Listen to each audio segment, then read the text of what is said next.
आप देख रहे हैं रक्तरात्रि। दोस्तों, आज की भूतिया घटना है रवि जी की, जो अपनी आप बीती में बताते हैं कि भारत के एक रेलवे ट्रैक से गुजरते वक्त देर रात उनके साथ एक ऐसा हादसा हुआ जिससे वो अभी तक नहीं उभरे। कहते हैं कि उस रेलवे ट्रैक पर उन्हें एक महिला दिखाई दी जो बहुत ही भयानक थी और उसके हाथ में एक इंसानी पांव था जिसे वो अपने नुकीले दांतों से चबा रही थी। लेकिन जैसे ही वो उसके करीब पहुंचे तो उनके साथ बहुत ही भयानक घटना घटी। तो दोस्तों, आपसे हाथ जोड़कर विनती है कि रवि जी की इस घटना में आगे बढ़ने से पहले आप हमारे चैनल को सब्सक्राइब करके वीडियो को लाइक जरूर कर दें। तो चलिए जानते हैं रवि जी की इस दर्दनाक घटना को और भी विस्तार से। दोस्तों, रात का सन्नाटा इतना गहरा था कि हवा की हल्की सी सरसराहट भी कानों में छुपती थी। चांद की मध्यम रोशनी रेलवे ट्रैक की पटरियों पर बिखरी पड़ी थी, मानो कोई पुराना रहस्य अपनी कहानी सुनाने को बेताब हो। समय रात के 2:30 बजे का था। गांव से कुछ दूरी पर बने इस सुनसान रेलवे ट्रैक को पार करते हुए एक युवक तेजी से कदम बढ़ा रहा था। उसका नाम था रवि। वह देर रात अपने दोस्त की शादी से लौट रहा था। पैदल चलते हुए उसका मन थकान और नींद से भारी हो रहा था, लेकिन उसे जल्दी घर पहुंचने की चिंता थी। ट्रैक के किनारे उगी झाड़ियों से गुजरते हुए उसकी नजर अचानक कुछ दूर पड़ी। वहां पटरियों के बीच में एक आकृति बैठी थी। धुंधली रोशनी में वह एक महिला जैसी दिख रही थी। उसका सिर झुका हुआ था और उसके कंधे हल्के हल्के हिल रहे थे, जैसे वह रो रही हो। रवि के कदम ठिठक गए। इस सुनसान जगह पर इस वक्त एक अकेली महिला। उसका मन संशय और जिज्ञासा से भर उठा। क्या वह कोई मुसीबत में थी या शायद वह किसी की प्रतीक्षा कर रही थी? उसने आसपास नजर दौड़ाई। दूर दूर तक कोई नहीं था, केवल सन्नाटा और अंधेरा। रवि ने एक गहरी सांस ली और धीरे धीरे उस आकृति की ओर बढ़ा। जैसे जैसे वह करीब पहुंचा, हवा में एक अजीब सी ठंडक घुलने लगी। उसके कदम भारी होने लगे, मानो कोई अदृश्य शक्ति उसे रोक रही हो। फिर भी उसने खुद को समझाया कि यह सिर्फ उसकी थकान का नतीजा हो सकता है। वह अब उस आकृति से कुछ ही कदम दूर था। महिला का सिर अभी भी झुका हुआ था। उसके लंबे उलझे हुए बाल चेहरे को ढके हुए थे और उसकी साड़ी मैली कुचैली थी, जैसे वह कई दिनों से भटक रही हो। अचानक उस आकृति ने अपना सिर उठाया। रवि का दिल जोर से धड़क उठा। वह कोई साधारण महिला नहीं थी। उसका चेहरा भयावह था। त्वचा सड़ी गली, आंखें खाली और काली, जैसे 2 गहरे गड्ढे। उसके होंठों पर खून की लकीरें थीं और दांत इतने नुकीले कि वे किसी जंगली जानवर जैसे लग रहे थे। उसके एक हाथ में कुछ था, एक मानव पैर जिससे खून अभी भी टपक रहा था। रवि का शरीर ठंडा पड़ गया। उसकी सांसें रुक सी गईं। वह पीछे हटना चाहता था, लेकिन उसके पैर जमीन से चिपक गए थे। वह भयानक आकृति अब धीरे धीरे खड़ी हुई। उसकी हड्डियां चटक रही थीं, जैसे कोई पुराना ताबूत खुल रहा हो। रवि के मुंह से एक चीख निकलने ही वाली थी कि वह चुड़ैल एकदम से उसकी ओर झपटी। उसकी गति इतनी तेज थी कि रवि को संभलने का मौका ही नहीं मिला। उसने अपने हाथों से चेहरा ढक लिया, लेकिन अगले ही पल उसे लगा कि वह जमीन पर नहीं बल्कि हवा में तैर रहा था। उसने आंखें खोली। चारों ओर घना अंधेरा था। न ट्रैक, न झाड़ियां, न चांद की रोशनी, केवल एक ठंडी सड़ांध भरी हवा। रवि का शरीर अब उसका नहीं लग रहा था। उसकी सांसें तेज थीं, लेकिन हर सांस के साथ एक अजीब सी ठंडक उसके फेफड़ों में समा रही थी। वह जहां था वह कोई सामान्य जगह नहीं थी। अंधेरा इतना गहरा था कि वह अपनी हथेलियों को भी नहीं देख पा रहा था। फिर भी उसके मन में एक अजीब सी जागरूकता थी, जैसे कोई उसकी चेतना को थामे हुए हो। उसने अपने चारों ओर नजर दौड़ाने की कोशिश की, लेकिन केवल एक काली धुंध थी जो धीरे धीरे घूम रही थी। उस धुंध में आकृतियां उभर रही थीं, कभी चेहरों जैसी, कभी पंजों जैसी और कभी ऐसी जिन्हें वह समझ ही नहीं पा रहा था। अचानक एक दृश्य उसके सामने साफ होने लगा। वह एक पुराने गांव में था। गलियां तंग थीं और मिट्टी के घरों की दीवारें समय के साथ खंडहरों में बदल चुकी थीं। हवा में धूल और सड़ांध की गंध थी। गांव के बीच में एक खुला मैदान था, जहां एक विशाल बरगद का पेड़ खड़ा था। उस पेड़ की जड़ें जमीन में गहरे ढंसी थीं, लेकिन उनकी सतह पर एक अजीब सी लालिमा थी, जैसे खून की परत छड़ी हो। रवि ने देखा कि एक औरत, वहीं जिसे वह रेलवे ट्रैक पर मिला था, उस पेड़ के नीचे खड़ी थी। उसका चेहरा तब वैसा नहीं था जैसा रवि ने देखा था। उसकी त्वचा साफ थी, आंखें जीवंत थीं और चेहरे पर एक गहरा दर्द था। वह अपने हाथों को जोड़कर किसी से रहम की भीख मांग रही थी। चारों ओर एक भीड़ थी। पुरुष, औरतें, बच्चे, सबके चेहरों पर क्रोध और भय मिश्रित था। उनके हाथों में मशालें थीं और कुछ के पास लाठियां। भीड़ ने उसे घेर लिया था। रवि को लगा कि वह उस औरत के दर्द को महसूस कर सकता है। उसकी आंखों में आंसू थे, लेकिन उसकी आवाज खामोश थी। भीड़ ने उस पर पत्थर फेंकने शुरू किए। एक पत्थर उसके माथे पर लगा और खून की एक पतली धार उसके चेहरे पर बहने लगी। फिर एक मशाल उसकी ओर बढ़ी। आग की लपटों ने उसे घेर लिया। वह चीखी, लेकिन उसकी चीख हवा में गुम हो गई। रवि का मन दहल उठा। वह उस दृश्य से बाहर निकलना चाहता था, लेकिन उसकी आंखें उस औरत से हट नहीं रही थीं। दृश्य बदला। अब वह औरत वही चुड़ैल थी जिसे रवि ने ट्रैक पर देखा था। उसका चेहरा अब सड़ा गला था और उसकी आंखें खाली थीं। वह रात के अंधेरे में भटक रही थी, रेलवे ट्रैक के आसपास। रवि ने देखा कि वह अकेले यात्रियों को अपने जाल में फंसाती थी।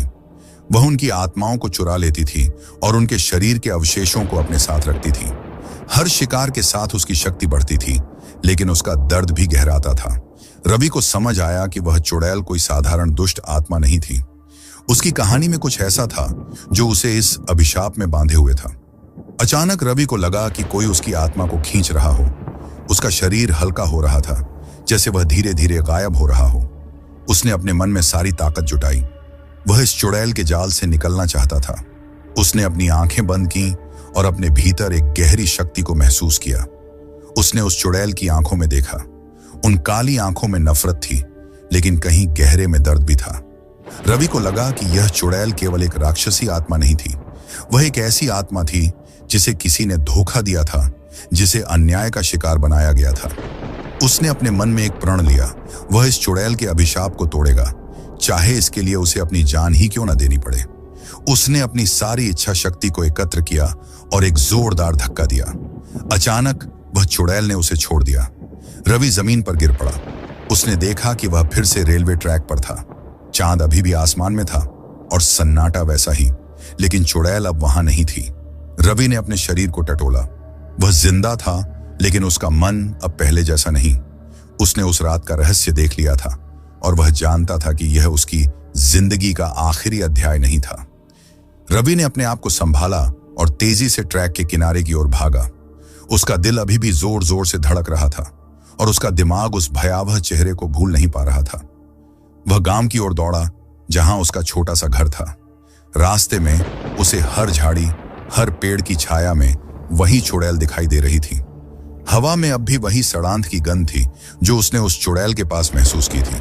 वह बार बार पीछे मुड़कर देखता, यह सुनिश्चित करने के लिए कि कोई उसका पीछा तो नहीं कर रहा। जब वह अपने घर पहुंचा तो उसने दरवाजा बंद किया और सांस ली। उसका घर छोटा था, मिट्टी की दीवारों और छप्पर की छत वाला। कमरे में एक पुराना लालटेन टिमटिमा रहा था। उसने उसे जलाया और अपने चारों ओर नजर दौड़ाई। सब कुछ वैसा ही था जैसा उसने छोड़ा था। फिर भी उसे एक अजीब सी बेचैनी थी। उसने खिड़की की ओर देखा। बाहर अंधेरा था, लेकिन उसे लगा कि कोई उसे देख रहा है। उसने खिड़की बंद की और अपने बिस्तर पर बैठ गया। उसकी आंखें थकान से भारी थीं, लेकिन नींद कहीं दूर थी। उस रात वह सो नहीं पाया। हर बार जब वह आंखें बंद करता, वही भयानक चेहरा उसके सामने आ जाता। उसने उस औरत की कहानी के बारे में सोचना शुरू किया। वह कौन थी? उसे ऐसा अभिशाप क्यों मिला? और सबसे बड़ा सवाल, उसने रवि को क्यों छोड़ दिया? क्या वह उसे फिर से ढूंढेगी? इन सवालों ने उसके मन को और बेचैन कर दिया। सुबह होने पर रवि ने फैसला किया कि वह उस रेलवे ट्रैक के रहस्य को सुलझाएगा। वह गांव के बुजुर्गों के पास गया, लेकिन उसने अपनी मुलाकात का जिक्र नहीं किया। उसने केवल पुरानी कहानियों और किंवदंतियों के बारे में पूछा। एक बूढ़ी औरत, जिसे गांव में सब नानी कहते थे, ने उसे एक कहानी सुनाई। कई साल पहले उस रेलवे ट्रैक के पास एक औरत को जला दिया गया था। लोग उसे चुड़ैल कहते थे, लेकिन नानी का मानना था कि वह निर्दोष थी। उसे एक झूठे इल्जाम में फंसाया गया था। उसकी मृत्यु के बाद रेलवे ट्रैक के आसपास अजीब घटनाएं होने लगी। लोग गायब होने लगे और रात में चीखें सुनाई देने लगी। रवि को लगा कि यह वही औरत थी जिसे वह रात में मिला था। उसने नानी से और जानकारी लेनी चाहिए, लेकिन नानी ने चुप्पी साध ली। उसने केवल इतना कहा कि कुछ रहस्यों को छेड़ना नहीं चाहिए, लेकिन रवि के लिए अब पीछे हटना मुमकिन नहीं था। उसने उस रात जो देखा था वह उसे अंदर तक हिला चुका था।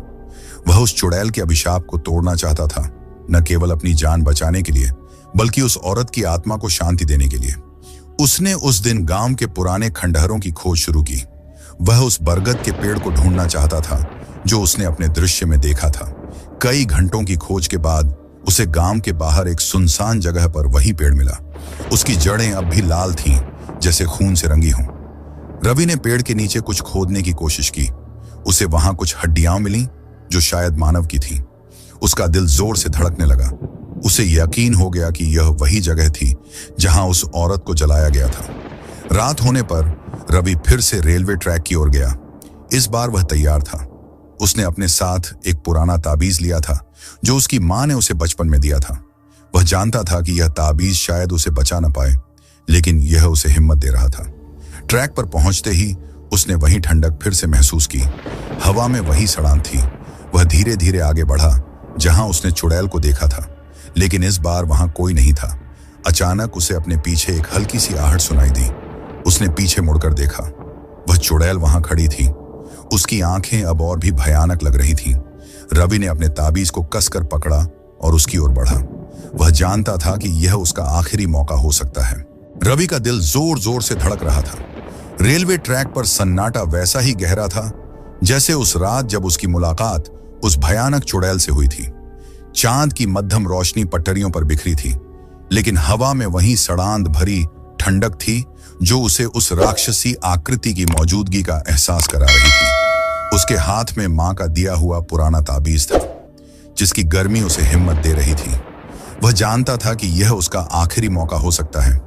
या तो वह इस अभिशाप को तोड़ देगा या यह चुड़ैल उसकी आत्मा को हमेशा के लिए निगल लेगी। चुड़ैल अब उसके सामने खड़ी थी। उसकी काली खाली आंखें रवि की आत्मा को भेद रही थीं। उसके चेहरे पर सड़ी गली त्वचा झूल रही थी और उसके नुकीले दांतों पर खून की लकीरें चमक रही थीं। उसके हाथ में वही मानव पैर था जो रवि ने पहली मुलाकात में देखा था, लेकिन इस बार रवि के मन में डर कम और संकल्प ज्यादा था। उसने उस बरगद के पेड़ के नीचे मिली हड्डियों और गांव की पुरानी कहानियों से जो जाना था, वह सब अब उसके दिमाग में साफ था। यह चुड़ैल कोई साधारण दुष्ट आत्मा नहीं थी। वह एक ऐसी औरत थी जिसे अन्याय ने इस अभिशाप में जकड़ लिया था। रवि ने धीरे धीरे ताबीज को अपने सीने से लगाया। उसने अपनी आंखें बंद की और उस औरत की कहानी को अपने मन में दोहराया। वह गांव की एक साधारण औरत थी जिस पर चुड़ैल होने का इल्जाम लगा था। भीड़ ने उसे बरगद के पेड़ के नीचे जला दिया था, लेकिन उसकी मृत्यु से पहले उसने अपने हथियारों को श्राप दिया था कि वह हर उस आत्मा को अपने साथ ले जाएगी जो रेलवे ट्रैक को रात में पार करेगा। उसका दर्द और क्रोध उसे इस राक्षसी रूप में बदल गया था, लेकिन उसकी आत्मा अभी भी कहीं गहरे में कैद थी, शांति की तलाश में। चुड़ैल अब धीरे धीरे रवि की ओर बढ़ रही थी। उसकी हड्डियां चटक रही थीं और हवा में एक भयानक सनसनाहट गूंज रही थी। रवि ने अपने मन को शांत किया। उसने ताबीज को ऊंचा उठाया और उस बरगद के पेड़ की ओर देखा जो ट्रैक से कुछ दूरी पर खड़ा था। उसे यकीन था कि इस अभिशाप का रहस्य उसी पेड़ से जुड़ा था। उसने तेजी से दौड़ना शुरू किया, चुड़ैल के पंजों से बचते हुए। उसकी सांसें तेज थीं और उसका शरीर थकान से चूर था, लेकिन उसका इरादा अटल था। बरगद के पेड़ के पास पहुंचते ही रवि ने जमीन पर उसी जगह को टटोला जहां उसे हड्डियां मिली थीं। उसने अपनी जेब से एक छोटा सा फावड़ा निकाला जो उसने दिन में तैयार किया था। वह तेजी से खोदने लगा। चुड़ैल अब उसके ठीक पीछे थी। उसकी सांसों की सड़ांध रवि की गर्दन पर महसूस हो रही थी। उसने अपने डर को दबाया और खोदता रहा। कुछ ही पलों में उसे एक पुराना लकड़ी का डिब्बा मिला। डिब्बा सड़ा हुआ था, लेकिन उस पर नक्काशी थी, एक औरत की आकृति जिसके चारों ओर आग की लपटें थीं। रवि ने डिब्बा खोला। अंदर एक छोटा सा कपड़ा था जिसमें कुछ राख और एक टूटी हुई चूड़ी थी। उसे समझ आया कि यह उसी औरत की अंतिम निशानियां थीं। चुड़ैल अब ठीक उसके ऊपर थी। उसने अपने पंजे उठाए जैसे रवि की आत्मा को छीन लेना चाहती हो, लेकिन रवि ने ताबीज को डिब्बे के ऊपर रखा और अपने मन में एक प्रार्थना दोहराई। उसने उस औरत की आत्मा से क्षमा मांगी और उसकी शांति के लिए प्रार्थना की। अचानक हवा में एक तेज झोंका आया। चुड़ैल की आंखों में एक क्षण के लिए वह पुराना दर्द उभरा। उसका चेहरा धीरे धीरे बदलने लगा।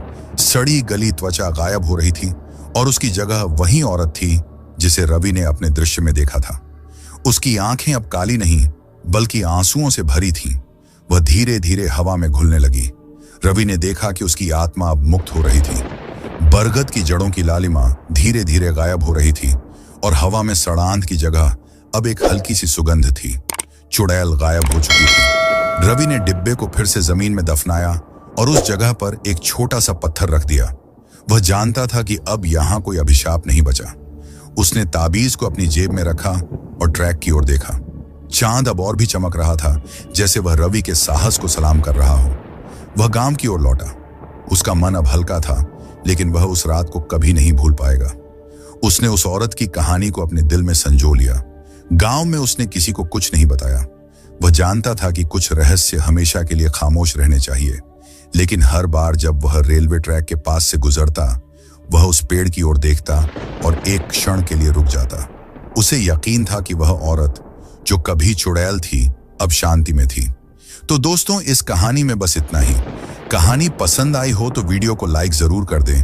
तो मैं जल्द ही मिलूंगा ऐसी ही एक और भूतिया कहानी के साथ। तब तक के लिए धन्यवाद।